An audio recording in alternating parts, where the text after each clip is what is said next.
আঞ্চলিক আবহাওয়া কেন্দ্র কলকাতার দৈনিক আবহাওয়া আপডেট ভিডিওতে আপনাকে স্বাগত। গত ২৪ ঘন্টায় পশ্চিমবঙ্গের বিভিন্ন স্থানে সর্বোচ্চ তাপমাত্রা এবং জেলা ভিত্তিক গড় বৃষ্টিপাত মানচিত্রে প্রদর্শিত হয়েছে।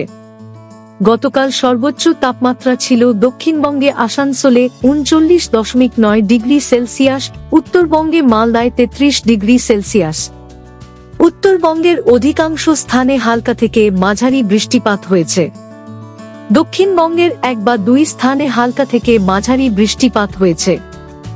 গত ২৪ ঘন্টায় রাজ্যের প্রধান বৃষ্টিপাতের পরিমাণ প্রদর্শিত হল।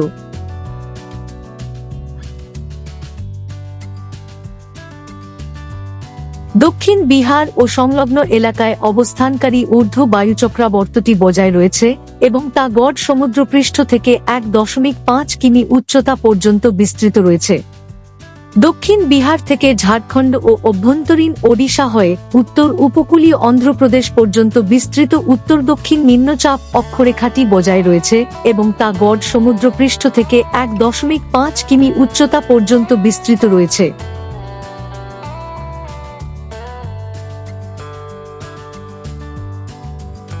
আগামী ৭ দিনের আবহাওয়ার পূর্বাভাস মানচিত্রে প্রদর্শিত হল।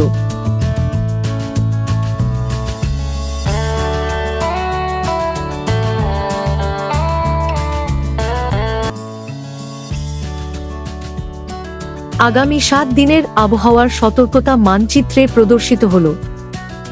অনুকূল বাতাস এবং বঙ্গোপসাগর থেকে প্রচুর পরিমাণে জলীয় বাষ্প প্রবেশের কারণে উত্তরবঙ্গের জেলাগুলো এবং দক্ষিণবঙ্গের কিছু জেলায় বজ্রঝড় ও বৃষ্টিপাত অব্যাহত থাকার প্রবল সম্ভাবনা রয়েছে।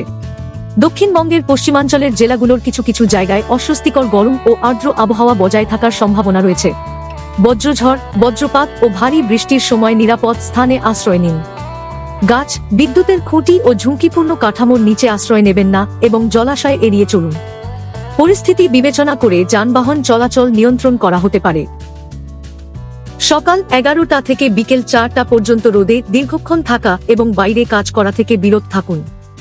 ডিহাইড্রেশন এড়াতে তৃষ্ণা না পেলেও পর্যাপ্ত পানি পান করুন। আগামী ২ দিনে পশ্চিমবঙ্গের সমস্ত জেলায় দিনের তাপমাত্রার তেমন কোনো বড় পরিবর্তনের সম্ভাবনা নেই এবং পরবর্তী ৩ দিনে ধীরে ধীরে ২ থেকে ৪ ডিগ্রি সেলসিয়াস হ্রাস পেতে পারে। আবহাওয়া সম্পর্কিত আরও আপডেটের জন্য আমাদের অফিসিয়াল ওয়েবসাইটটি অনুসরণ করুন।